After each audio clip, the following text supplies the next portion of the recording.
19h, Yarana, merci de nous rester fidèles. À la une de l'actualité de ce jeudi, ils accusent le gouvernement de mensonges et menacent de paralyser l'activité aérienne. À l'issue des fêtes, les syndicalistes de la FRAP estiment que le gouvernement ne respecte pas ses engagements. Dernière tentative peut-être pour désamorcer le conflit social. Les représentants de la FRAP sont reçus à la présidence. Les détails avec Mélissa Chang et Dylan Fels. En cette saison des pluies, les autorités restent en alerte afin de prévenir les risques d'inondation et garantir une intervention rapide en cas de besoin. Le directeur de la sécurité publique de FAA nous en dit plus. Charles Van A est l'invité de ce journal. Et enfin, vous le connaissez probablement, Tehao et ses yaourts ou encore ses confitures au coco. Celle qui se cache derrière un filtre TikTok fait rire ses fans sur les réseaux sociaux, prouvant même que la technologie a le sens de l'humour.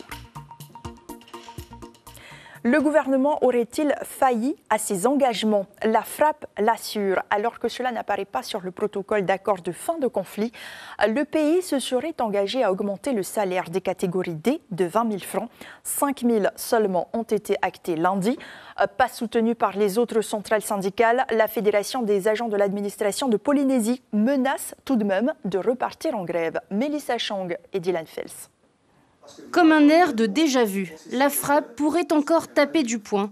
Selon ce syndicat, certains accords oraux validés par les deux parties ne sont toujours pas appliqués. Seuls 5 points d'indice sur 20 ont été pris en compte lors du Conseil supérieur de la fonction publique. Vanina Krula a bien dit c'est de 10 000 à 20 000, donc c'est de 10 points à 20 points. Il l'a dit, on ne comprend pas ce revirement de situation. Je dirais que c'est un peu décevant. Je dirais foutage de gueule. Là, il faut dire les mosquées. Alors, est-ce que c'est nous qui voulons aller au conflit? Nous, non. On a signé un protocole, il y a eu de la parole donnée, l'engagement du président. Oui, mais dans l'écrit, c'est bien dit qu'on doit mettre ça au Conseil supérieur et que c'était basé sur 20 points. Sinon, on n'aurait pas signé, nous, le protocole. Pourtant, le 11 décembre dernier, le président du pays, Moetai Broderson, affirmait sur nos ondes radio une augmentation de 20 points pour la rémunération des agents de catégorie D. La proposition que fait le pays en accord avec la FRAP, donc dès le départ, dès l'échelon 1, verront donc une augmentation de 20 points et puis cette augmentation sera ensuite lissée sur les échelons suivants, avec de toute façon une augmentation à chaque échelon par rapport à la situation actuelle.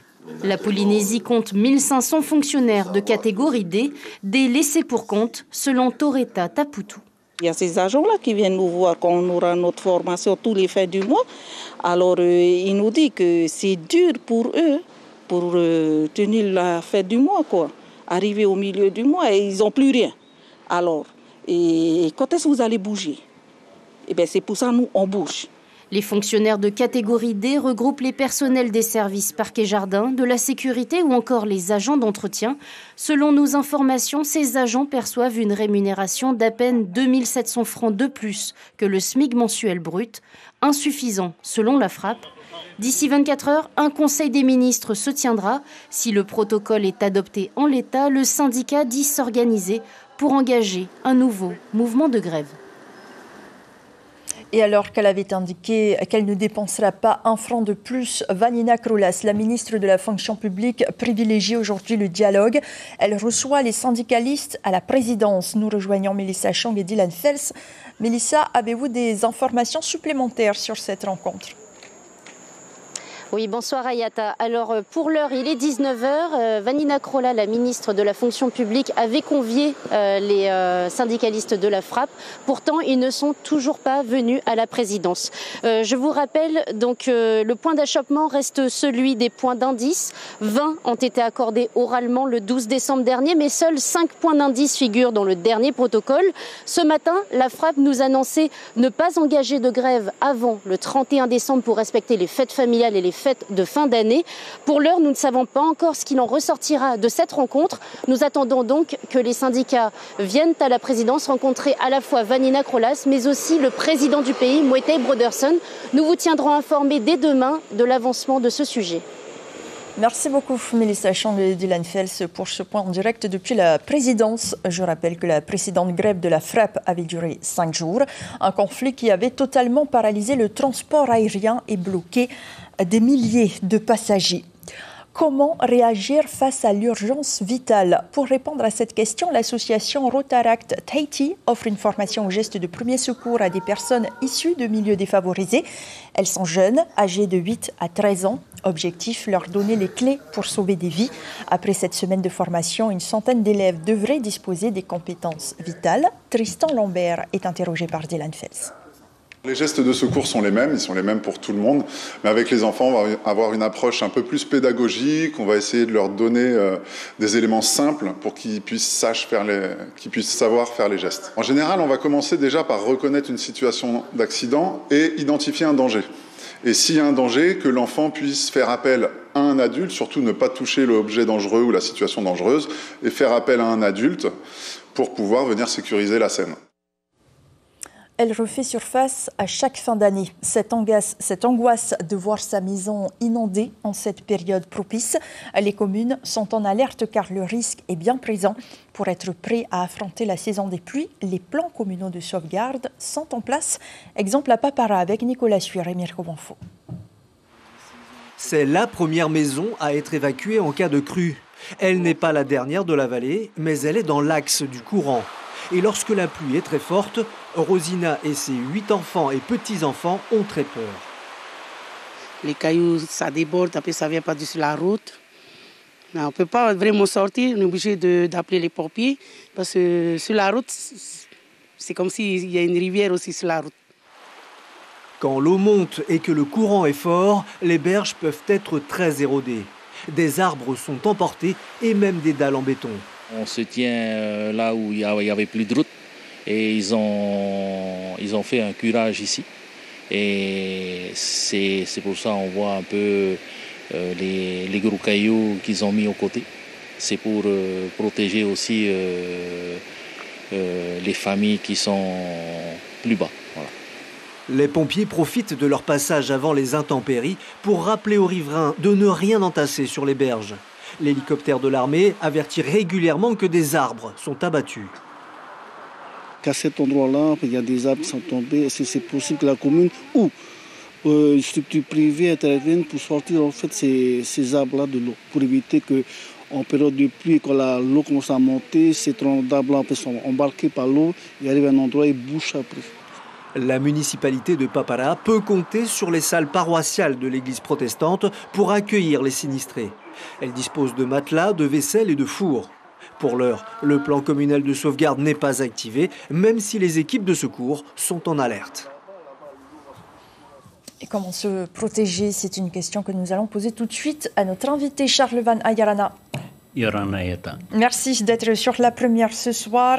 Alors, il y a des quartiers bien connus qui sont souvent inondés en période de pluie, comme à Pour-Ey par exemple. Aujourd'hui, qu'est-ce qui a été fait pour éviter que cela arrive? Effectivement, à chaque saison de pluie, nous avons beaucoup de quartiers qui sont inondés.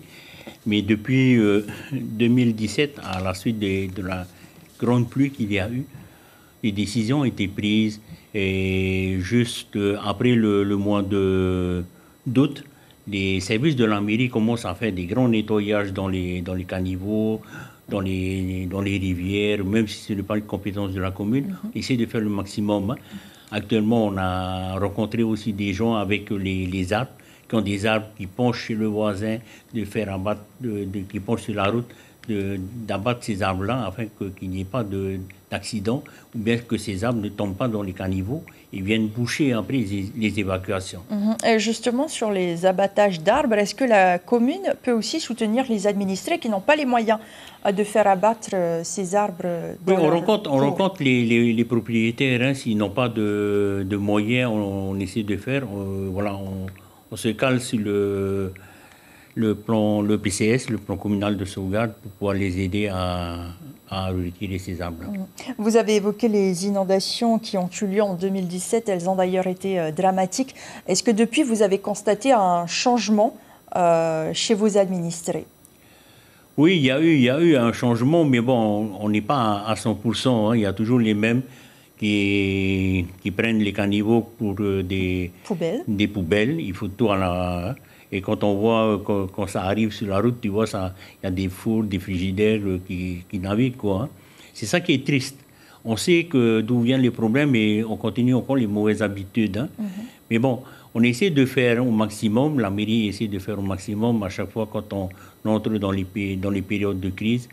C'est là qu'après on mettra en place notre plan communal de sauvegarde, qui mettra en place toutes les équipes qui devront intervenir pour venir aider notre population. Et ensuite, ça nous permet aussi de faire dégager des salles, comme par exemple les écoles ou les salles paroissiales, qu'on remercie les confessions religieuses qui mettent à disposition les salles pour recevoir les gens qui ont tout perdu ou bien qui ont peur de rester chez eux. Voilà, c'est pour les mettre en sécurité. On le sait, à FAA, le PGA est en cours de rédaction. Vous, en tant que directeur de la sécurité publique, est-ce qu'il est facile pour vous d'intervenir dans une commune qui ne dispose pas encore de PGA? Alors, c'est un peu difficile parce qu'il y a des endroits, il y a une loi qui fait qu'on ne construit pas à une certaine distance d'une rivière ou d'un gros caniveau que les gens ne respectent pas parce que c'est un passage pour le curage.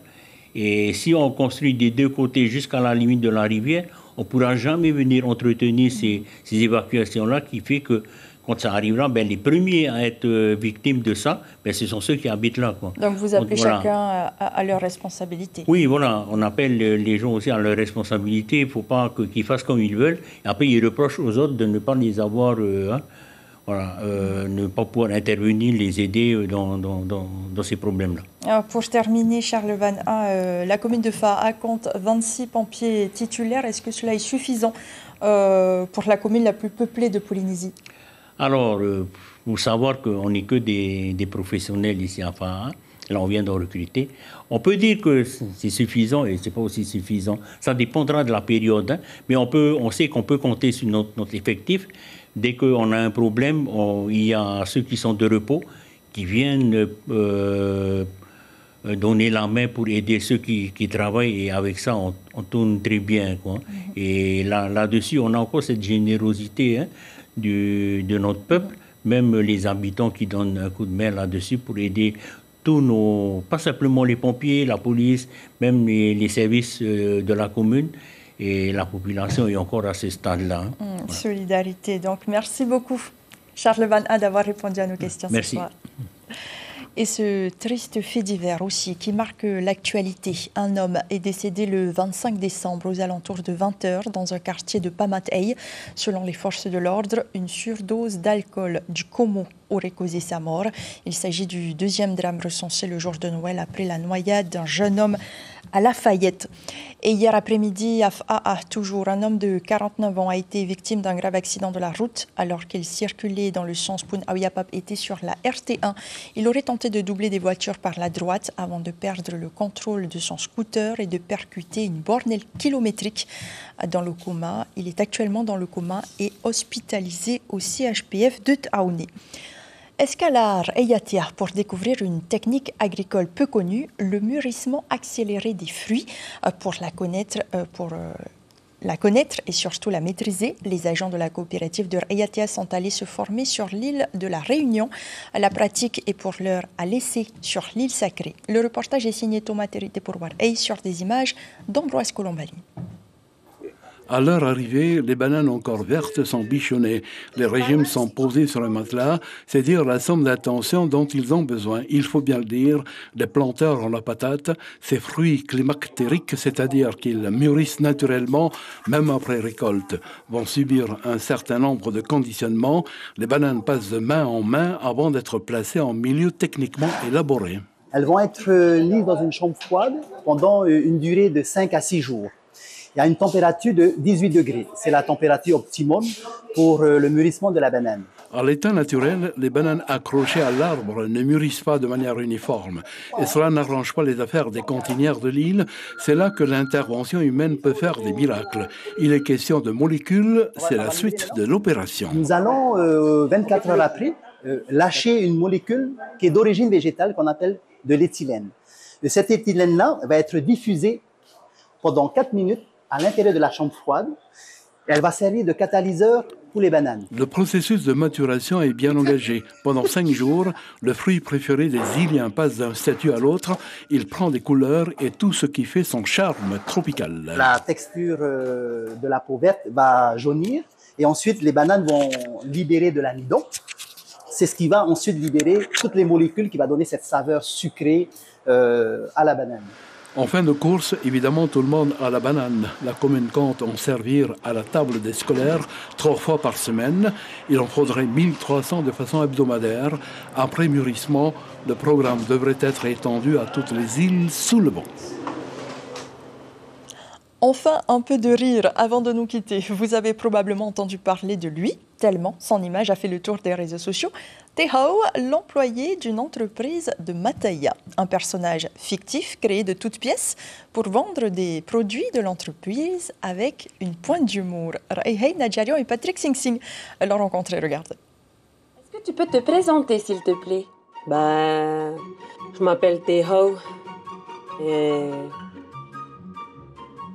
voilà. Détrompez-vous, dans cette vidéo, une seule personne est présente. Lui, c'est Tehao, le personnage fictif interprété par Nilda. Pourtant, lorsque les clients arrivent à la laiterie, où est ta moustache? certains sont surpris de ne pas pouvoir le rencontrer. On rigole et ça donne envie de passer et faire un tour, hein? Comme c'est une femme de terrain. Hein? Il fait l'homme, il fait tout, quoi. Hein? Voilà, il porte le pantalon, elle porte aussi le pantalon. Hein? C'est normal qu'elle met une moustache aussi. Cela fait 3 ans que Nilda travaille dans cette laiterie. Yaourts et confitures y sont confectionnés de manière artisanale. Depuis la création de Tehao, les ventes ont explosé. Tehao, c'est un personnage fictif qu'on a totalement inventé de A à Z et en fait qui est parti d'une de mes vidéos que j'avais faite en fait sur l'entretien d'embauche. Allez, vas-y, dis-moi, qui es-tu? J'ai jamais fait les yaourts, mais je suis un peu mécano et je fais aussi un peu l'électricité. Et en fait, la vidéo a tellement cartonné, il y a plein de monde qui se sont reconnus en Tehao, justement, que du coup, les vidéos qui ont suivi, en fait, j'ai continué à en faire et je recevais des commentaires de personnes qui me disaient « Et du coup, t'as embauché Tehao ?» Lorsqu'elle a un peu de temps libre, la jeune femme enfile sa casquette, allume sa caméra et le tour est joué. Tehao, c'est moi. Allez, c'est Reva. Et là, qu'est-ce qu'il a prévu, Tehao, aujourd'hui? Aujourd'hui, je suis censé aller travailler, mais bon, avec ce beau temps, t'as pas toujours envie, mais bon, heureusement, Tehao, il gère. Quand Tehao est de sortie, les employés n'ont qu'à bien se tenir. Allez, je peux avoir la clé? Quelle clé? Je peux avoir la clé pour les yaourts. Clé USB, clé... Tête A, Jean, tête A. Donne-moi la clé, on a dit à moi la clé pour le yaourt. C'est pas là. Le yaourt est une excellente source. Depuis la création de son personnage fictif, Nilda enregistre une augmentation de 20 000 abonnés sur Facebook et compte près de 450 000 likes sur TikTok. Yema, Yeham Awini avec promo, ça fait quand tu conduis le préau, hein? Et avec nous, t'es here, t'es oa et t'es home. Et c'est la fin de ce journal. Une grève paralysera-t-elle de nouveau la fonction publique? Réponse dans les prochains jours. Une rencontre devait avoir lieu entre la FRAPP et la ministre de tutelle Vanina Krolás. Les syndicalistes n'auraient pas répondu à l'invitation. Sur vos écrans ce soir, un film dans lequel 4 amis coincés entre le FBI et la mafia vont devoir ruser. Et puis l'émission Tatarata 100% live. Merci de rester fidèle à votre chaîne publique. Très belle nuit et à demain. Comme d'habitude, on se quitte en musique. Écoutez les clochettes, un joyeux temps des fêtes, annonçant la joie dans chaque cœur qui bat, au royaume du bonhomme hiver. Sous la neige qui tombe, le traîneau vagabonde, semant tout autour des chansons d'amour, au royaume du bonhomme hiver. Écoutez les clochettes du joyeux. Retrouvez ce programme en replay sur notre site internet